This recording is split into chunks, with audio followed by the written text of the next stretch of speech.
Kadangi šie metai yra Europos piliečių metai, tai mes jūsų paklausinėsime, ką jums ir jūsų miestui reiškia būti Europos Sąjungos nariu. Džiugu, kad mes esame Europos Sąjungoje. Džiugu, kad turime galimybę parodyti Europai, kokie mes esame. Nes aš manyčiau, kad baltai lietuviai yra unikalūs savo tradicijomis, savo papročiais, savo kalba.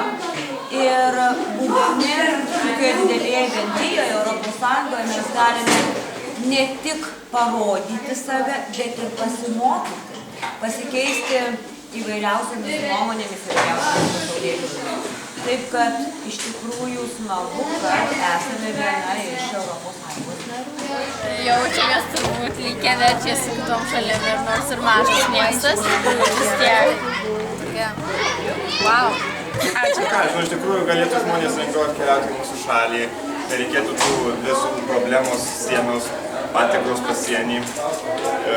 Iš tikrųjų, gal ir eurą kažkada perves, iš tikrųjų ir algos bus geresnės, bet aš dar iš tikrųjų to nepajaučiau. Nebent kai teko iškeliauti į kitas šalis, bet man gyventi nėra taip.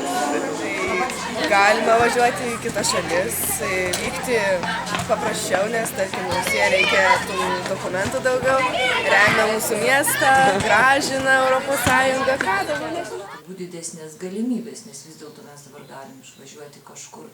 Turbūt ir man kaip žmogui tai leidžia didesnės galimybės yra ir mūsų miestelio gyventojams išvažiuoti kažkur į Europos Sąjungos šalis, be kažkokių vizų, be ypatingų ten kažkokių reikalavimų, tai yra lengvesnės galimybės ten kontaktuoti su kitomis šalimis, mainų programuose, dalyvauti projektuose. Aš manau, kad daugiau pritraukia turizmo, vis tiek ir taip savivaldybė gal daugiau skiria aplinkos tvarkymui, negu lyginant su kitais miesteliais, kažkaip, kad gražesnis būtų ir svečiam, ir patiem, kurie gyvena.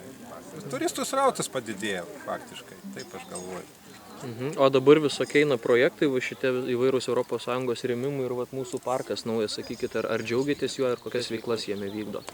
O tai labai džiaugiamės, nes mankštos yra tokie prietaisai daryti, viskas yra ir pasivaikščiojimų takai, ir visa bendruomenė Birštono dabar būrėsi šitam centriniam parke, nes ir svečiai, ir viską sutiksi, visi toks yra kaip traukos centras pasidaręs dabar yra.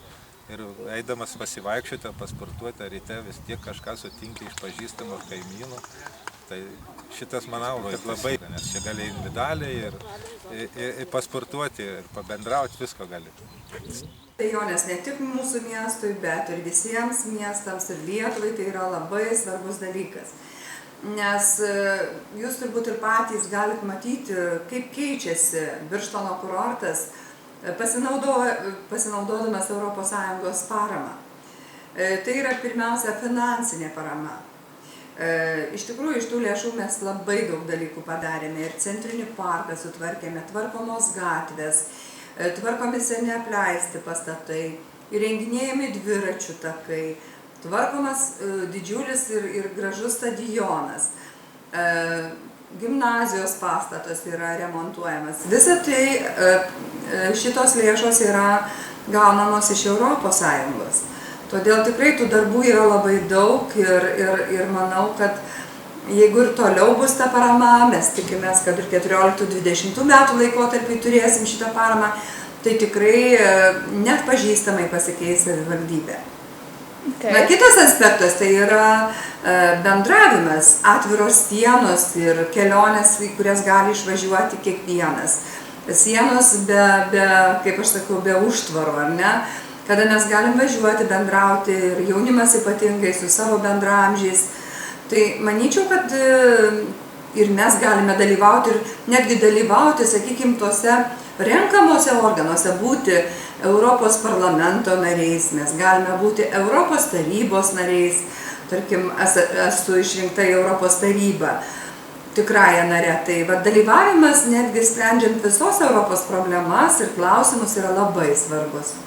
Džiaugiuosi vienu renginiu, reiškia ne tik vienu, bet labai daugeliu, miesto kurorto šventė. Miesto kurorto šventė sukviečia labai daug žmonių, jį truks 3 dienas, tai yra oficialiai atidarymas vyks birželio 7 dieną, 8-9. Kaip tik šitos kurorto šventės metu mes atidarysime kelis naujus objektus, bus atidarymas, kas miestui yra labai svarbu. Tai yra naujos sanatorijos atidarymas, kur tikrai padvigubės mums lovų skaičius arba, sakykime, kambarių skaičius, kur galės žmonės atvykti ir ilsėtis. Taip pat kurhauzo atidarymas.